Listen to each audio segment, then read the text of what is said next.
I mean, And where do you stand on the Me Too campaign? Good thing? I think that it risks damaging the presumption of innocence. I mean, there's plenty. Is there more to it than that? Oh, sure. Women face the arbitrary admixture of sexual advance and workplace performance all the time. It's a very complicated thing to sort out. We don't know how to sort it out exactly because, NBC, for example, the American TV station, has made it policy that you're not to hug your co-workers, which, may be true.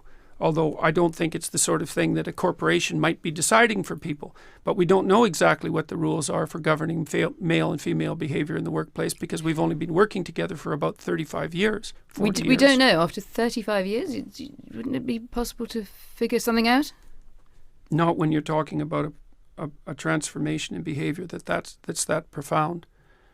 I mean, we don't know how men and women can work properly together in the workforce. It's very complicated. But men don't know how to compete millions with of women. men and women across the world go to work together day in, well, day out. But you were the one who asked about Me Too. You're the one Me who. Too Don't start with you're the one who. Me Too is an expression of the fact that men and women are having a hard time regulating their behavior in the workplace. That's the only reason I responded to that. Because the question was posed. I think it's more broadly suggesting that some men are having a grave problem with it. What is the lesson of the Harvey Weinstein story for you?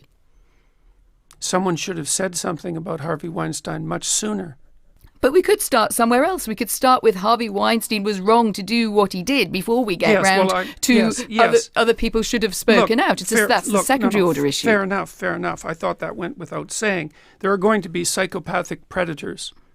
They're going to exist. And what has to happen is that people have to stop them because they won't stop themselves. And so I thought that was sort of implicit in the statement. Obviously, he shouldn't have done what he did. But you don't think that the culture in which he was operating, that there was particularly in his world... In Hollywood? In his world and in many other worlds, that there was a culture of, this guy's a powerful guy. He's the great silverback gorilla here. Let him get on with it.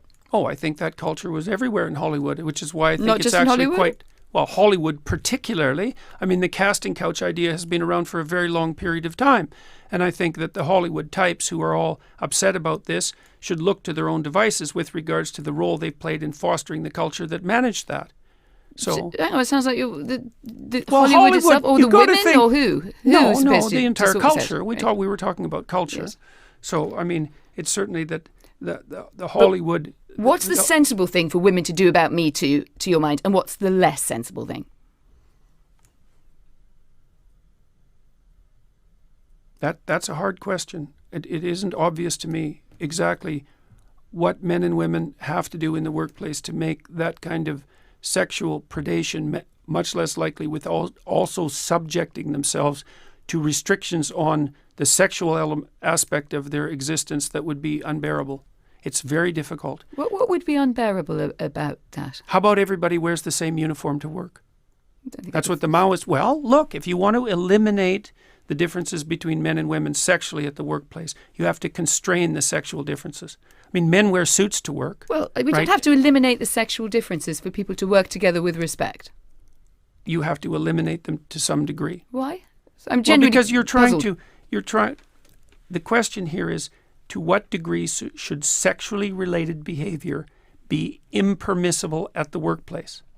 Well, It depends on how you define it. Should you be able to dress attractively? And if you can dress attractively, what do you mean by attractively exactly? Like precisely. I got into trouble. I mean, I hope I dressed nicely today. You look very well dressed to me, right? You're a man, I'm a woman. We're both nicely dressed. Now we're getting on with the interview. What's the problem or perspective? Well, the problem is the boundaries of what constitutes nicely dressed.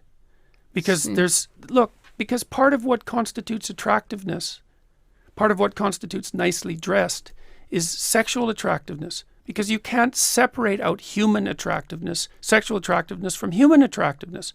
And so then the question is exactly where are the boundaries? And that's what the discussion is about. Where are the boundaries?